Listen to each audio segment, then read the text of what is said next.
From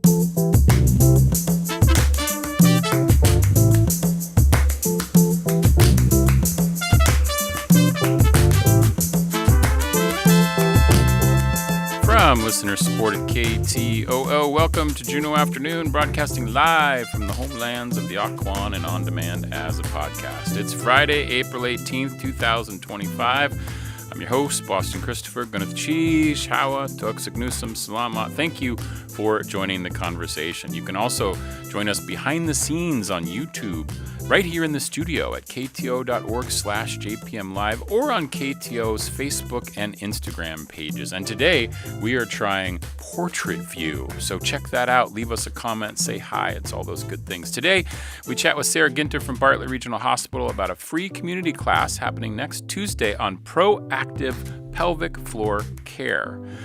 The Ocean Guardians Club is here to share about their work in ocean and watershed conservation. And the JDHS Yada Katle Club, the Ignite Club, is hosting a petting zoo, including the Easter Bunny this Sunday. Those conversations, music, and more coming up this hour on Juneau Afternoon.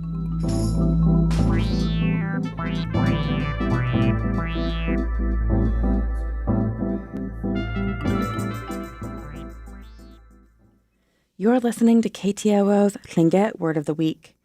And this week's word comes from Kushtaq U Bill Fawcett. The word this week is Yana 8. Yana 8. That means wild celery. And here's a sentence. Yana 8. Wild celery is very good. Let's hear it again. Yana 8. Wild celery.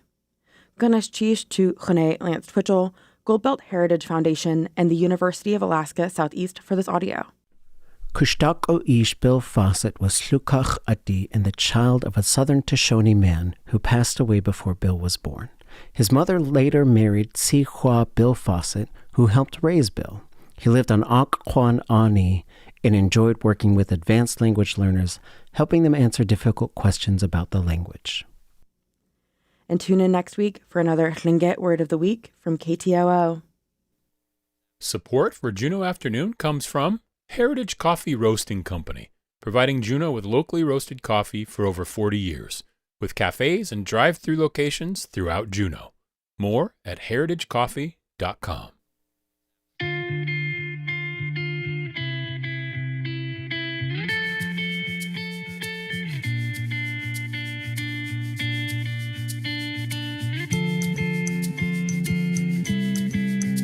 You are listening to community-supported Juneau Afternoon on KTOO at 104.3 Juneau, 91.7 Juneau Ock Bay, and online at ktoo.org. I'm your host, Boston Christopher. You can also join us on KTOO's YouTube, Facebook, or Instagram pages.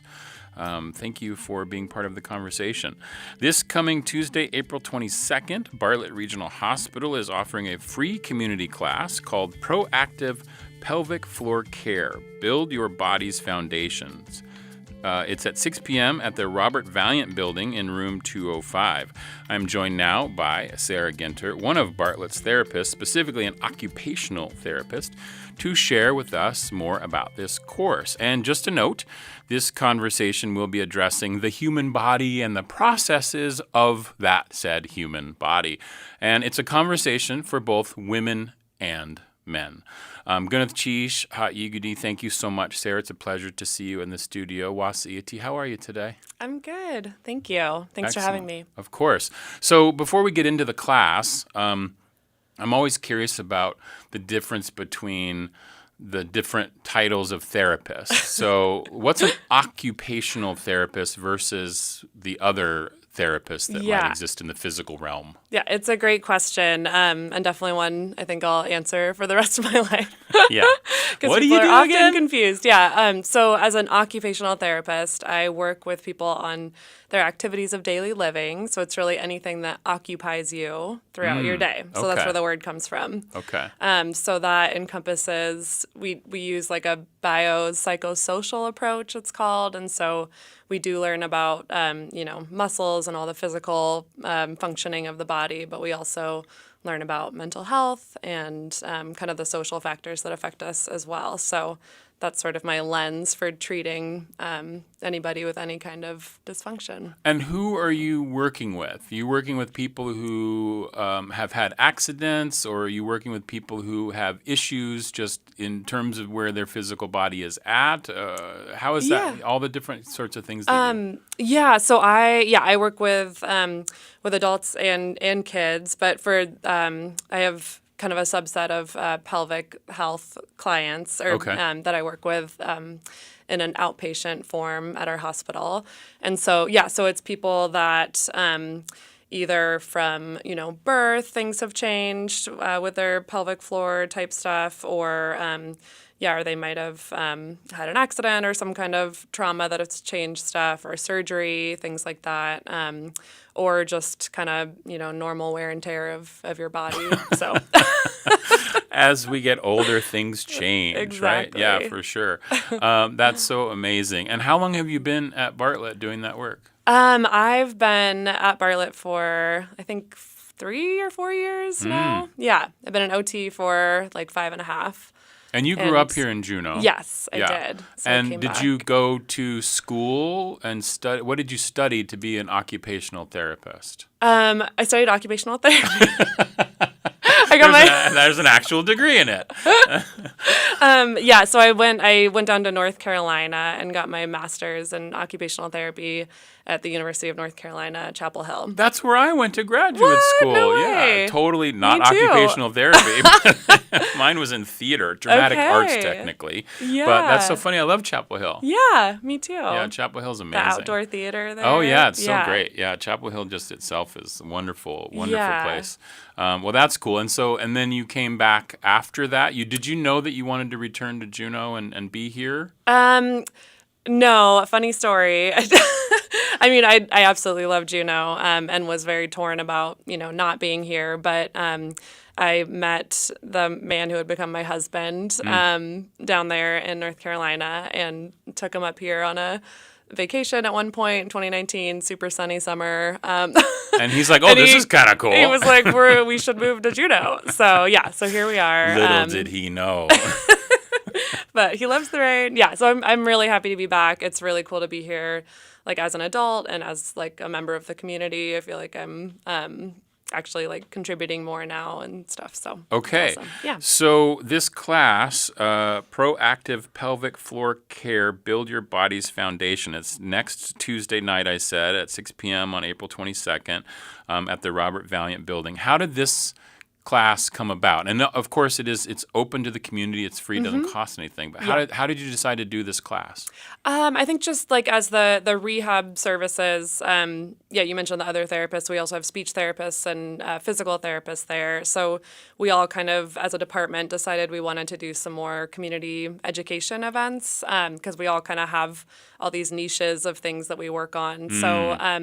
So we just talked about like what if anyone wanted to give a class, and my coworker Erin Hurd, who's a physical therapist, who's co-hosting this with me, she already does classes at Bartlett for like pre and postpartum moms related to the pelvic floor and just kind of rehab in general. And so we decided to do one that was just like a little more general. It could be for all adults, all genders, not specifically related to birth. So right. Okay. That makes sense. Yeah. So now, why is it important that we learn about protective or proactive pelvic floor care?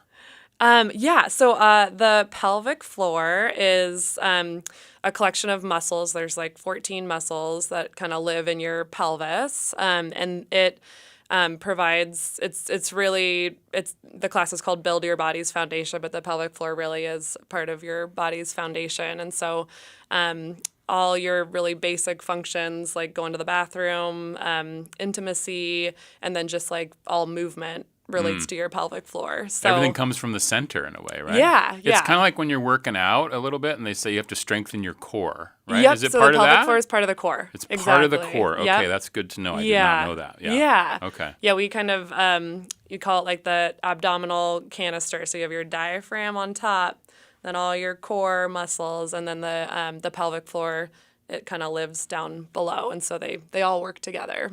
Now, I think in layperson's terms, most people think of the pelvic floor. They've heard of something like Kegel exercises, and there's always jokes around that and things like that. Yeah. But it's actually really important as an exercise and as a way to strengthen that area. And this is where I was thinking about men, too. Men can do those as well. So glad you brought that up. Okay. Men definitely have a pelvic floor and can definitely do a lot to strengthen it if needed. Not everybody needs to strengthen their pelvic floor. So kind of more old school thinking is like that everybody should be doing Kegels all the time. But all the training and classes I'm taking, it's actually a lot of people have like too much tightness with the muscles in their pelvic floor, so they should not be doing Kegels. Okay, that's good. And this is something you would learn at the class on exactly. Tuesday. Yep. Okay, so great. we're going to talk about that. In my experience, I have very rarely prescribed Kegels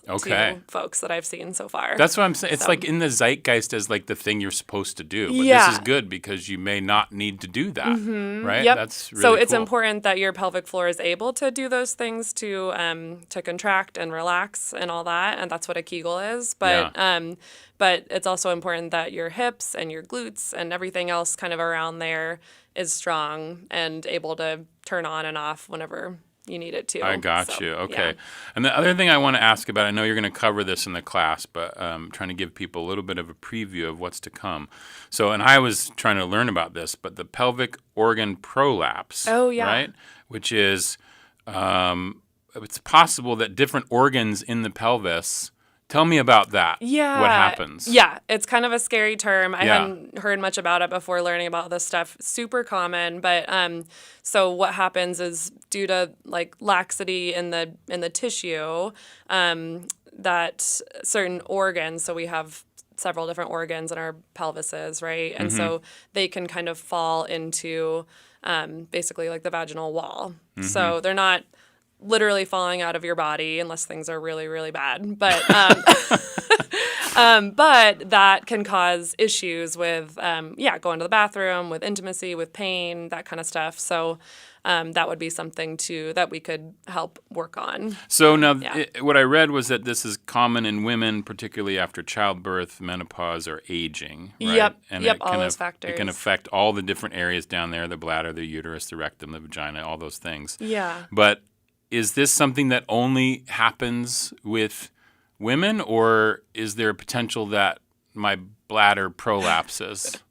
Is that rare? I'm Is it rare? pretty sure that's not possible, Okay. but men get to deal with things like hernias and stuff like that. So that's good. another like pressure management issue. Pressure management. Yeah. Okay, that's a good way to think So of that. we're constantly managing pressure, whether that's coughing, sneezing are really common. That's a buildup of pressure in your body that your body has to deal with somehow. Right. And then other pressures are just from walking, from running, from jumping.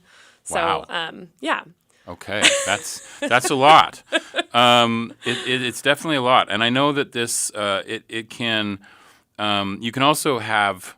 How do people recognize? I guess this is the question, because I was looking at this in terms of pelvic pain. Like, how do you start to recognize symptoms that you might be having that you would then say, "Hey, I need to go to my doctor," as opposed to just, "Oh, my stomach hurts" or "My lower bladder hurts" or whatever. Yeah. When do you really say, "I got to go see the doctor"? Like specifically about pain or just anything? Pain. Yeah, so I think, so that's a big part of this class too, is like kind of telling people, like I don't like to use the word normal, but just like telling people what is like optimal for function. And so you really should not be having pain with going to the bathroom or with any kind of intimacy. So those are, or just kind of, general pain in your pelvis area. So if those things are happening, then there might be something that can be done about it. I see. So, Okay. Yeah. So this class that's happening on Tuesday, tell us how long it is and what you're going to be sort of covering in the class. What am I going to learn? Yeah. So it's for, I think they have an hour and a half slated down for it. We probably will present for like 45 minutes or so, and then we're going to have some interactive stuff going on as well. We really want people to like take away things that they can do immediately. We're going to go into sort of what is optimal functioning. So a lot of us don't talk about toileting stuff with our friends. So right. We don't usually do that. kind of what is optimal for that. And then and then just giving people, what are the things that could go wrong. So, and then seeing, if people identify with any of those things, they can kind of know what might be able to be done about it. I see. Okay. Yeah. So, and is this, I love that this class is happening, because I also feel like, it is one of those things where, bathroom habits or different things that are going on with your body, a lot of times you don't talk about those. Sometimes you don't even talk about, if you have a partner, you may not even talk to your partner about what's going on. Yeah. It seems such a private thing, but this class and just sort of having this conversation even on the radio is sort of like, well, let's maybe normalize that a little bit, because we might actually have something in common, or I might have gone through something that you are now experiencing and I can tell you, or whatever it might be, right? I mean, in terms of your friends, knowing that it's not often you want to sit around and talk about, your that's nether all regions. I do personally, but I think I might be unique in that. Right. You chose that life. Yeah, though. exactly. It chose me, maybe. I don't know. Right. I think that's why I am so excited about this work, because it is stuff that's so personal. It often happens behind closed doors. People don't talk about, if things might be going wrong. They might not know what they're kind of supposed to be doing or whatever. So, and it's stuff that's like so deep at our cores and really affects us deeply if it's not working well. Mm-hmm. So, absolutely. Now, is there you mentioned outpatient, that you work with some people outpatient wise. How do people get to someone like yourself? Is it they're recommended through their primary care doctor? Like if they need to be like prescribed occupational therapy? Yeah. So they would get a referral from their doctor. So we kind of have it set up so it's pelvic floor therapy and PT or OT, because we have PTs and OTs that treat it at Bartlett. Or I'm only OT. And your colleague is a physical therapist. Yep. Mm-hmm. And she's going to be doing this course with you on Tuesday. Yeah, and we have another PT at Bartlett, and then there's several others around town. So we're going to give contact information for all the therapists that treat pelvic floor stuff. Okay. And I know that Bartlett has a calendar where you can find out a little bit more about this. If you go to bartletthospital.org/calendar, you'll see the events, and I think that's on that calendar. And I have the flyer up here on the stream, but I just wanted to let people know that they can find that online, or I'll link it to this edition of the show on kto.org/Juneau Afternoon. If you want more information about this class, which is happening on Tuesday, and it's pretty easy to find where it's at. This Robert Valiant room? Yeah, it's not the main hospital. It's a separate building that's kind of right there when you can park anywhere in the parking lot, and just look for the building that says admin building or administration building. Okay. And then going in there, it should be, we'll probably have signs. You'll probably have some signs. Yeah, that makes sense. And I think there's going to be snacks. I don't want to get anyone too excited, but we did talk about snacks at one point. Right. I love that. And where can people go? Is there anywhere that people can go online to find out more about this besides just your normal search engine, search? Is there somewhere that you have like a website that has information on this? I don't really. I mean, there is a lot of good information like searching online, but it is a little bit hard to sort through. I'm going to try to find some good resources to post as a part of this class as well. And there's a lot of good books about it. So great. Yeah. Yeah, that's awesome. Sarah Ginter here from Bartlett Regional Hospital, an occupational therapist, on this course that is happening on Tuesday, April 22nd, which also happens to be Earth Day. Oh, yeah. We'll have to tie that in somehow. Tie that in. You're part of the earth. Take care of your body. Yeah, exactly. And your pelvic floor. It's proactive pelvic floor care. Build your body's foundation. It's at 6 o'clock out at Bartlett at the Robert Valiant Building, room 205. Sarah, Gwyneth Cheesh for being here today and telling us all about this. It was really a fascinating conversation for sure. Appreciate it. Gwyneth Cheesh. Okay, up next, we are going to talk with the Ocean Guardians Club. This is Juneau Afternoon on KTOO. But first, a little Sounds Wild. Sounds Wild. Hi, I'm Riley Woodford for the Alaska Department of Fish and Game. On a February afternoon, 3 wildlife biologists on the Juneau waterfront near the Douglas Bridge are watching a pair of harbor porpoises. The water flows like a river in the ebbing tide, and the porpoise's gray backs break the surface without splashing. One biologist pilots a drone about 250 feet over the water, getting footage of the animals. Their timing is excellent. These researchers are launching a 3-year region-wide survey of harbor porpoises in southeast Alaska, and they're practicing their pilot and porpoise spotting skills. Harbor porpoises are common in southeast Alaska's inside waters. A network of glacial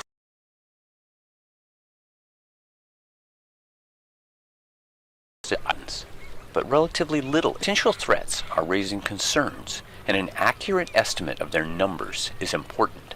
Biologists need to better understand how the porpoises in southeast Alaska waters are related. Porpoises in different parts of southeast are genetically distinct and don't seem to interbreed, migrate, or move across the region. How they are defined as separate stocks or populations will affect how they are protected and managed. For Sounds Wild, I'm Riley Woodford. Hanson Gress, Ka eat with the shuyi, we kashuk ayitin. Jin kat ka ke jin ta khanakaya ha anikak, gunnish cheesh.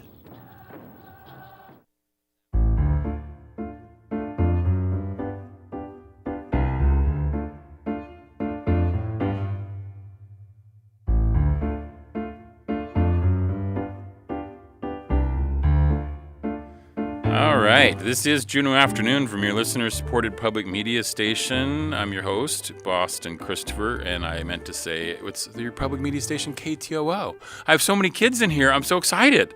The Ocean Guardians School program, managed by NOAA's Office of National Marine Sanctuaries, engages K-12 students and teachers in projects that promote ocean and watershed conservation at the school and community level. And today we have many students in here. And what is your school called? Can you tell me what your school is called? Ocean Guardians, or Sayeik Ocean School. Yes. Is it Sayeik? Is that how you say it? No, Sayeik. Sayeik. Okay, Sayeik Gastineau Community School. And you are part of the Ocean Guardians or Ocean's Guardian? I think it's Ocean Guardians, right? Yeah. Ocean Guardians Club, which is really cool. And so I'm going to start over here on the left. And what is your name?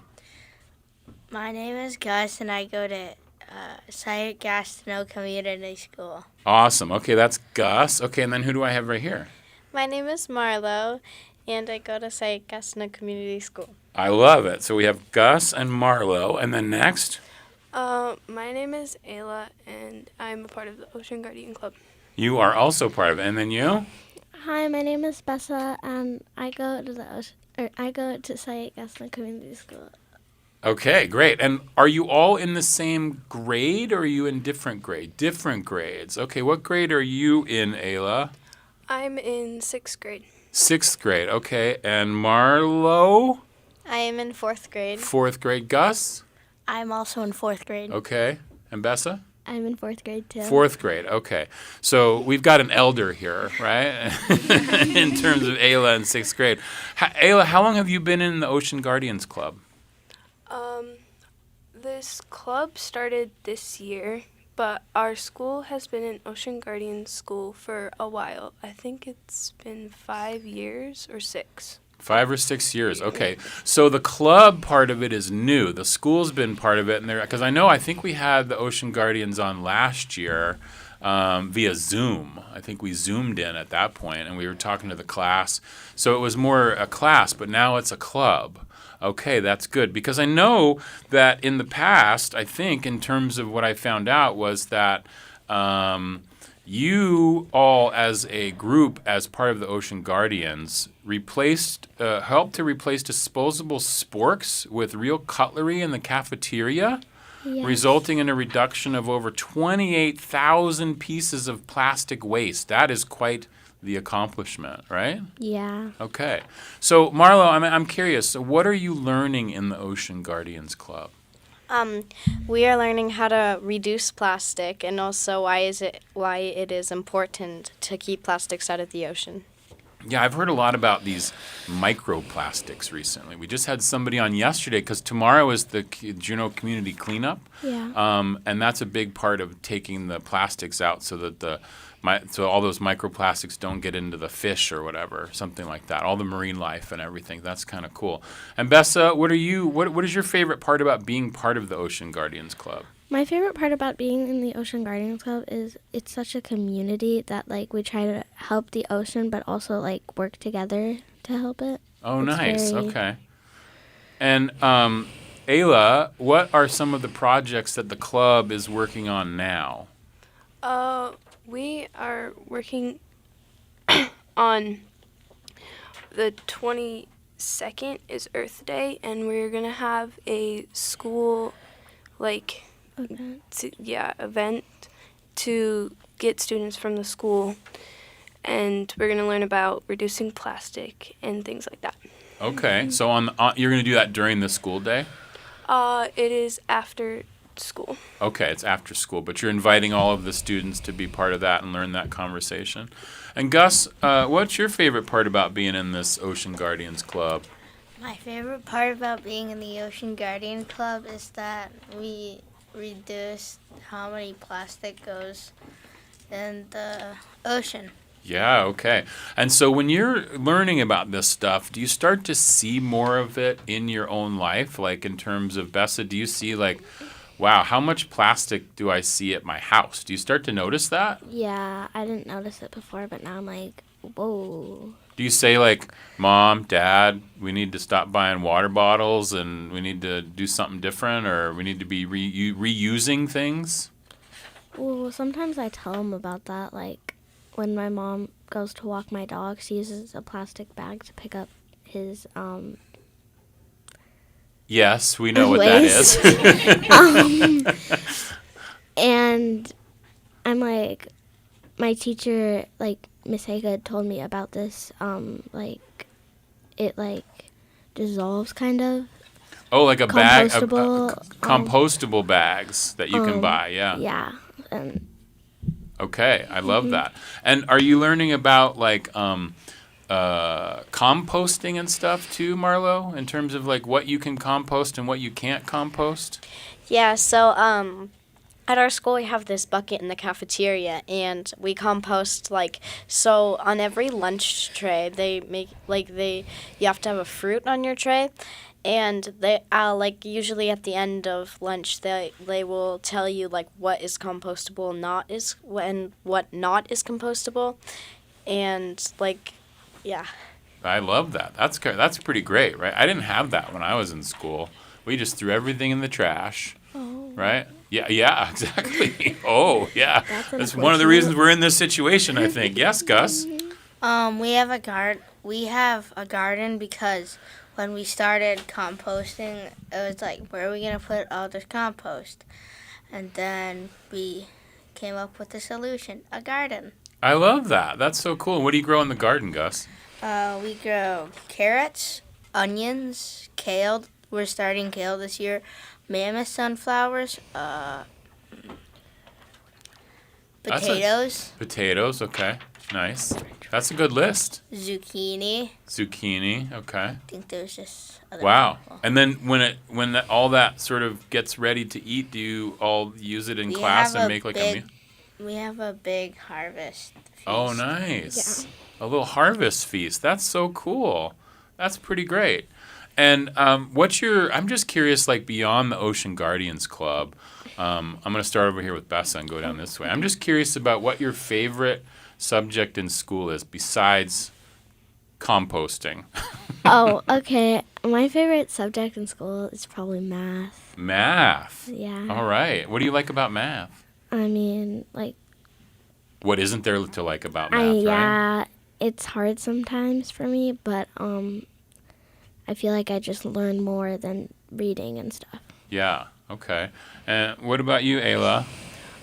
I also really like math because it's very complicated, but it can also be very simple and is used for many things. Okay. All right. And Marlo? My favorite subject in school is reading. Reading. Okay. Are you a voracious book reader? Yes, I love books. Yeah. What's your favorite book right now? So I'm reading this book. It's called Space Case, and I like that book. Space Case. What's it about?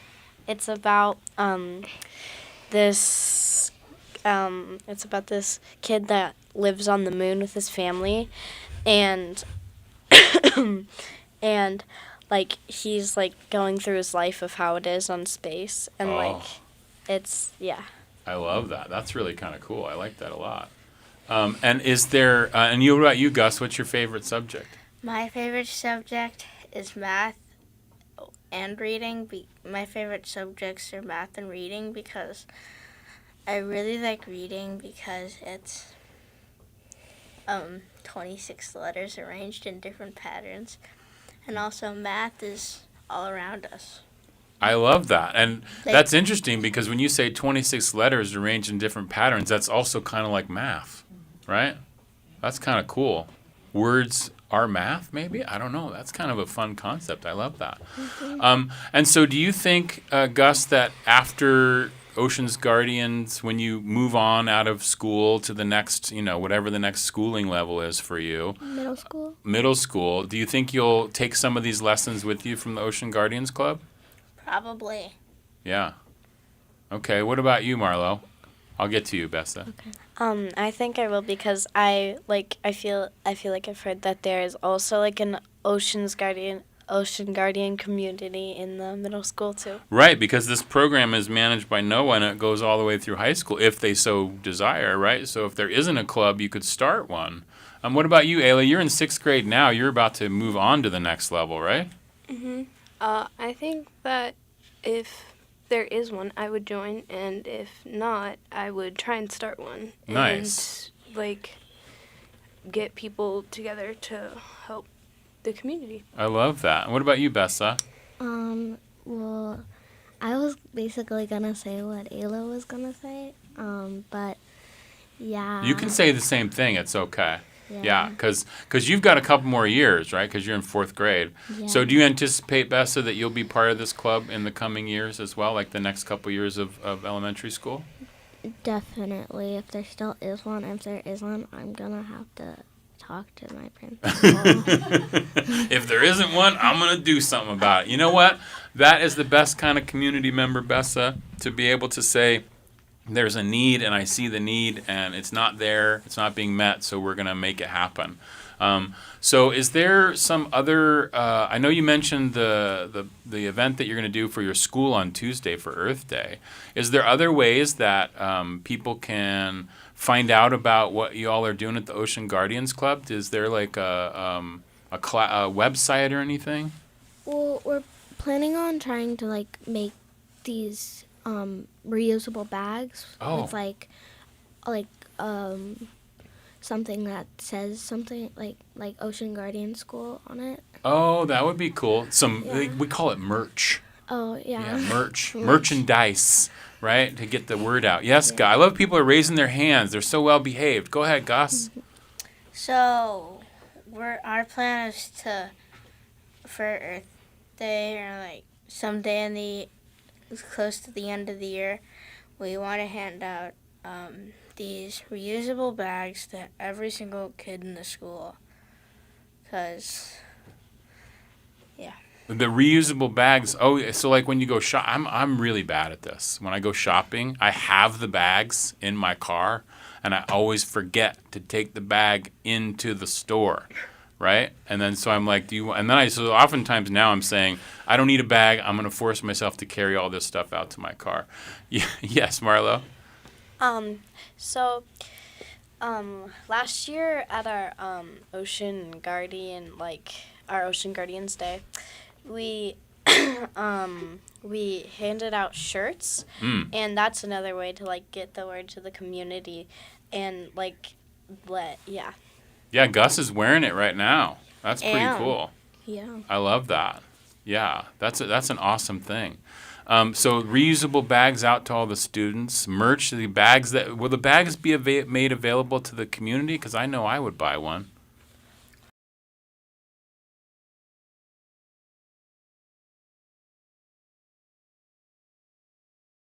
Do you remember reason behind the bag?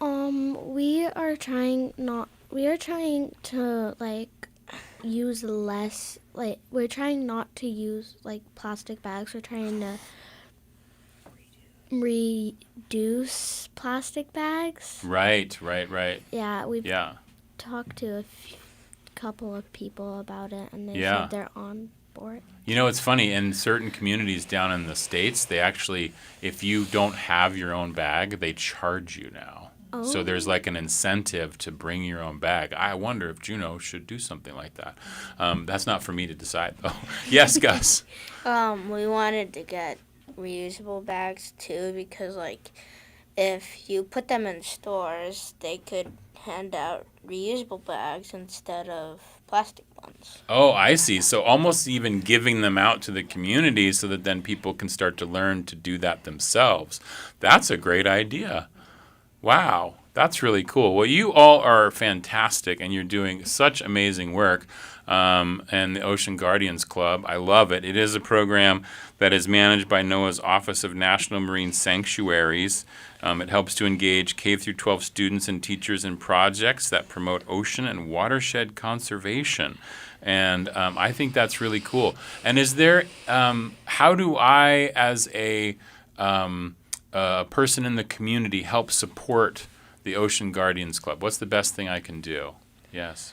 You can use reusable bags, and you can, you can use the, like, recyclable, like, bags to pick up your dog's waste. Yeah. If you have one. Yeah, absolutely. And Gus? Here's one tip. If you forget to bring reusable bags, but you have them in your car, you forget to bring them in the store, maybe you should get sticky notes and put them on your windshield so you don't forget. Oh, that's a good idea. Somewhere where you see it when you open the door and you're like, oh yeah, don't forget your bag. I think Gus is trying to help me. I appreciate that, Gus. I really appreciate that. Yeah, Bessa. Also, you can use less, or you can use less plastic straws. Oh yeah, Those yeah. really- Use paper straws instead, perhaps, or maybe don't even use a straw. Yeah, you don't really need a straw. Yeah, you don't need to use a straw. Okay, last comment, Gus. So here's also, you could also use metal straws. Oh, metal straws. Yeah. I like that. That's a really good idea. That's amazing. You all are learning so well, and thank you for representing your club so fantastic today on the radio. I thought it was really educational, and I love the fact that you've got these projects that you're working on, that you've saved your school some work, and as well as that you're going to be handing out bags to the whole school, which is going to be awesome. That's so cool that you're doing that. And maybe we'll start seeing some Ocean Guardian Club bags out in the community and even at our local supermarkets. So shop, reduce, reuse, and recycle, right? That's the phrase. That's the phrase. Awesome. Gus, Marlo, Ayla, and Bessa, thank you so much for coming on Juneau Afternoon today and telling us all about the Ocean Guardians Club. I really appreciate you being here. Good cheese. Thank you for having us. Thank you. Awesome. Thank you. Okay, up next, it's Easter this Sunday, and the High School Ignite Club is having a petting zoo. We chat about that next here on Juneau Afternoon from KTOO. Support for Juneau Afternoon comes from Alaska Airlines Club 49. Membership information available at club49hub.com.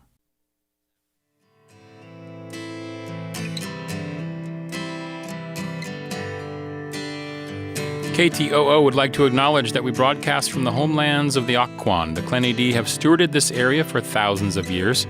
Today, our studios sit on a spot once part of the Tidelands, now covered over with buildings, roads, and parking lots. We recognize those families who traveled to and from these Tidelands to fishing and hunting grounds and to gatherings in other villages, and still cherish it as an important part of their way of life, for today and for future generations. Good afternoon. For KTOO, I'm Mike Lane. Today is Friday, April 18th. And on this day, back in 1913, President Wilson appointed Canadian-born John Franklin Alexander Strong as Alaska's second territorial governor. Strong came to Alaska in 1897 during the Klondike Gold Rush. He then worked at several newspapers throughout Alaska, including the Alaska Daily Empire here in Juneau in 1912. That's a look back at this day in 1913. That's Mike Lane, morning edition host here at KTO. You can catch him every weekday, Monday through Friday in the morning. We'll be right back. This is Juneau Afternoon from KTOO. This is a little bit of Liz Snyder from last week in the studio live here on the red carpet during Folk Fest.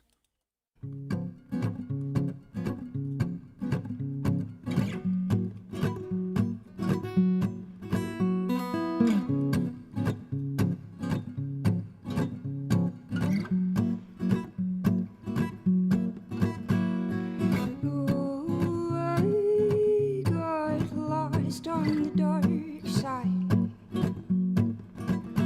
oh, I got lost on the dark side. What did I find, oh, on the dark side? Oh, I found my on the dark side, oh, on the dark side. Watch me fall to the dark side. Oh, watch me tumble to the dark side. This is Juneau Afternoon from KTOO. I'm your host, Boston Christopher. This Sunday, Juneau Douglas High School Yada'akatle Ignite Club is, well, I guess some people are saying, Elias says some people call it the Farm Club. Maybe it's Ignite Farm Club and it gets shortened to Farm Club. I have no idea. We'll find out. But they are hosting a petting zoo out at Nugget Mall where apparently you're going to get to meet the Easter Bunny. We're going to talk about that here. I'm joined now in studio by Elias Taylor and Madeline Thorne. Gunath Chish, Ha'igudi, thank you so much for being here today. Elias, how are you? Wasi'ati. Oh, I'm well, thank you. I'm doing great. And Gunath Chish to you, Madeline. How are you today? Wasi'ati. I'm doing very good, thank you. Awesome. It's a pleasure to have you both in the studio. So let's clear up this situation. So the Ignite Farm Club, is that the full title? That's the full title. Yes, that officially it's the Ignite Farm But Club. you all call it the Farm Club. Yeah. Internally, you call it the Farm Club. Mm-hmm. Correct, yeah. But for us out here in the community, we want to know the full name. So I'm going to say Ignite Farm Club. That's kind of cool. And tell me, Madeline, what does the Ignite Farm Club do? The Ignite Farm Club, we deal with the animals around the school. We focus mainly on agriculture currently. We recently built a barn under the school to host a bunch of goats that we're waiting on currently, and we have chickens. Most of the animals in the school are but taken care of and maintained by Farm Club, and the Farm Club was initially created to close the gender gaps in career technical course enrollment. Ah, I see. Okay, so it gets everybody involved. Yeah, I think when I learned about this a couple years ago, I had never heard of it before, but then I heard that, there's like animals under the school. Mm-hmm. That's what people say, right? It's like there's a farm under there. Mm-hmm. So now you've built a barn? What is it? We've built a small barn to host a few goats that we're still currently waiting on, but the chickens have taken a very good liking to it. And it included most of the members of the Farm Club, and it was very hands-on. We built pallets so that the goats had harder ground to walk on. We built the entire thing from scratch. Cool. And it was very fun to make. It took from, I think, probably October to early January or February. Wow. And it was very fun to do. Now, is the Ignite Club, is it an after-school activity? Is that what it's considered? Technically, we have meetings during the day during enrichment on Wednesdays, though those are just the meeting. I see. Okay. Times. But then, and so besides putting on an event like the petting zoo, which we're going to talk about here in a second, Elias, what do you do in the Ignite Club? So Ignite officially is a leadership organization. It's to foster leadership, knowledge, strengths, capabilities, etc. And so Mr. Anderson saw this Ignite, and he wanted to start one at the school. Now, what we do a lot at the school is mostly just maintaining the animals, making sure, like, daily tasks, making sure they're well fed, making sure they're clean, they're doing all right. Sometimes, however, like Madeline was talking about, we have, like, a bigger project that we do. Like, last year, we built an enclosure for all these birds and lizards and animals, which was a very long-term project. But yeah.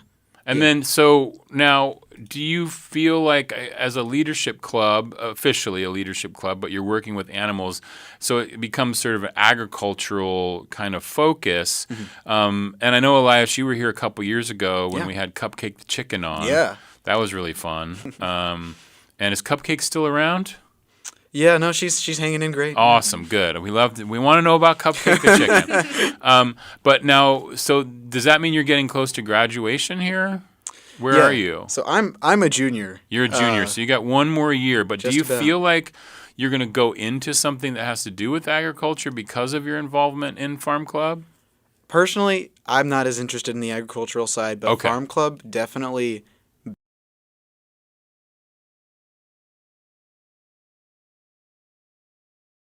People, potential employee, like, it very much asks us to want to do it and to make time, make mental space to pursue the projects that we do.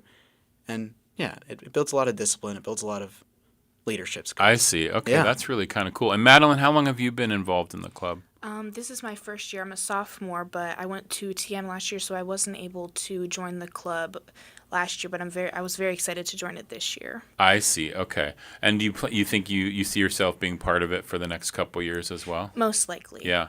And what are you interested? Do you know what you're interested in maybe doing as a career yet? It always changes. You're a sophomore, so you're going to change your mind anyway. But what do you think right now? I'm probably going to go into psychology, but I think the leadership aspect of this club is definitely something that will aid many kids if they choose to do it.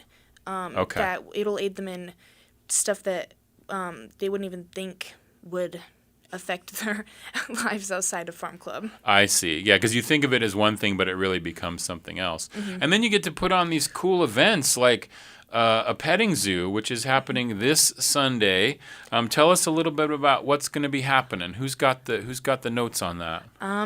It's actually going to be on Saturday. It's Saturday. So from 1 to 3 at the Nugget Mall, we're going to have rabbits, chickens, and ducks all outside, I'm pretty sure. And the Easter Bunny is going to make an appearance there. Rabbits, chickens, and ducks. Okay. We have ducks from the community coming in that aren't officially ours, but they're still generally overseen by Mr. Anderson, I'm pretty sure. But the rabbits and chickens are ours. We have 2 rabbits coming in, I think. Awesome. I'm glad that you said it was Saturday because I know I was saying Easter before, but people are busy on Easter, right? Yeah. They're doing their thing. Yeah. So this is a great thing, though, and it's nice to.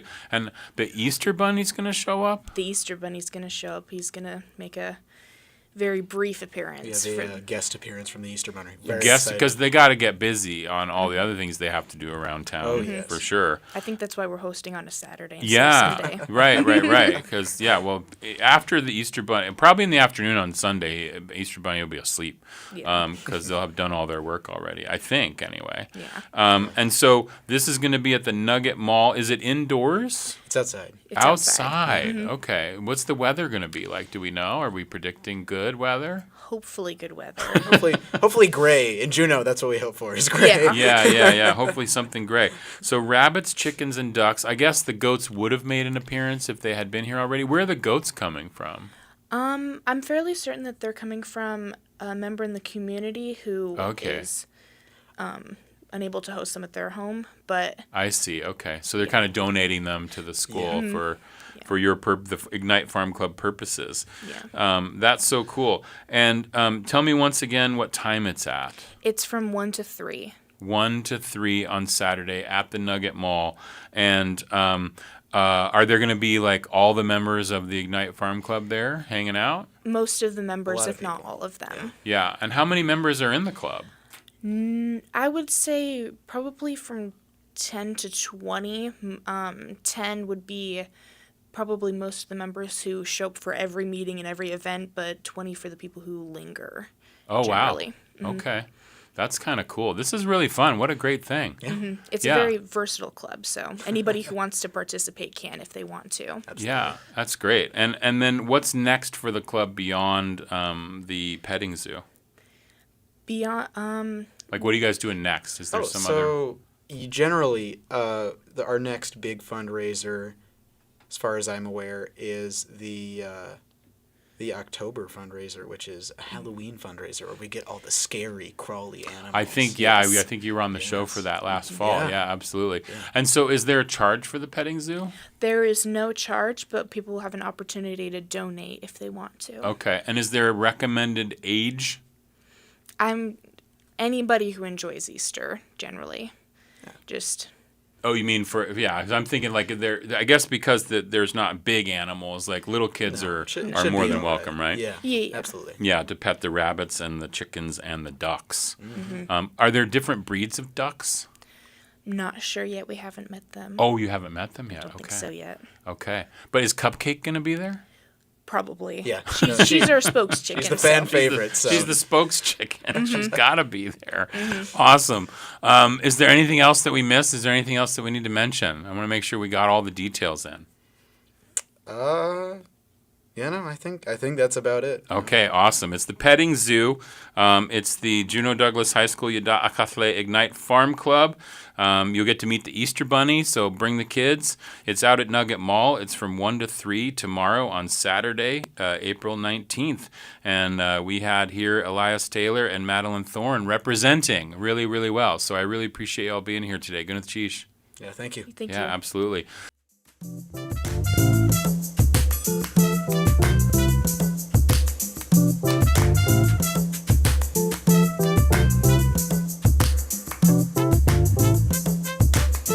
And that will do it for today's Juneau Afternoon. Juneau Afternoon airs Wednesday through Friday at 3 p.m. right here on KTOO Juneau 104.3 and KAUK Juneau Auk Bay 91.7. Find the show online at ktoo.org/Juneau Afternoon, where you can listen to episodes, subscribe to the podcast, offer feedback or suggestions, or find out how to be a guest on the show. You can also find us streaming online at KTOO's YouTube, Facebook, and Instagram pages.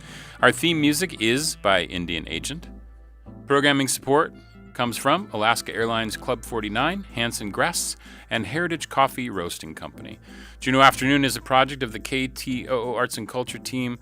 I'm Boston Christopher, producer and host of the program, with help today from Aaron Tripp. Gunath Chish, and have a joyous Juneau weekend. Let's hope for some good weather.